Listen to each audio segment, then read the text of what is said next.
สบายดีทุกคนคลิปนี้ก็จะมาปลูกผักหอมใส่บอนที่คอยเห็นนานไว้ในคลิปก่อนเนาะก็มี FC หลายคนอยู่ได้เนาะถ้าเบิ่งตอนคอยปลูกคลิปนี้ก็เลยสิมาปลูกรับชมไปนำกันเนาะทุกคนเนาะก่อนอื่นเมื่อก็ขอคนละ1ไลค์1แชร์เป็นกำลังใจให้กันเด้อจะแบ่งเป็นล็อกเนาะทุกคนจะปลูกผักหอมใส่ครบทุกชนิดเลยเพื่อสะดวกสบายในการเก็บกินเวลาเราแต่งกินเนาะบ่ได้ยุ่งยากบ่ได้ออกตลาด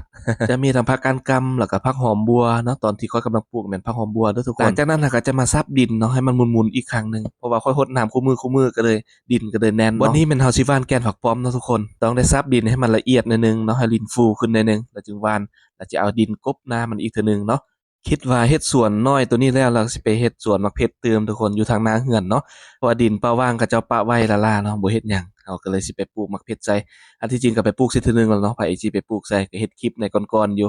แต่ว่าอันนั้นตัวมดตัวนูไม่หยังไปกัดไปอันนั้นเบิดเนาะบ่ได้กินซ้ำก็สิไปแก้มืออีกครั้งหนึ่งรอท่าติดตามไปนำกันเด้อทุกคนมาต่อด้วยการหว่านแก้นผักชีเนาะแก้นผักชีจะหว่านน้อยเดียวเอาเพราะว่าบ่ค่อยได้ใส่บ่ค่อยได้กินปานใดเนาะบ่คือผักหอมป้อมหอมบัวได้เฮ็ดยาวหน่อยหนึงเพราะว่าได้ใส่เกือบว่าทุกคาบเลยมีทั้งนอกค่าทุกคนเนาะส่วนน้อยละล่ะเนาะนานเดียวแต่ว่ายาว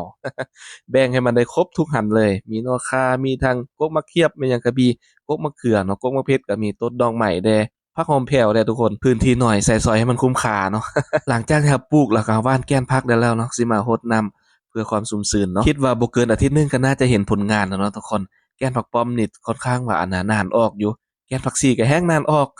รอท่าติดตามผลงานไปนำกันเด้อทุกคนเดี๋ยวสิมาอัปเดตให้เบิ่งให้ชมเนาะขอขอบใจทุกท่านที่คอยกดไลค์กดแชร์ให้ทุกๆคลิปเนาะคอมเมนต์มาให้กำลังใจขอบใจทุกๆคนเด้อขอให้ทุกคนจงมีสุขภาพแข็งแรงร่ำรวยเงินทองปราศจากโรคภัยไข้เจ็บเนาะสมดังใจปรารถนาเด้อผลงานของเราก็จะได้ประมาณนี้เนาะทุกคนมีทางกกใบกะเพราแล้วก็ผักแพรวผักหอมหนามหอมบัว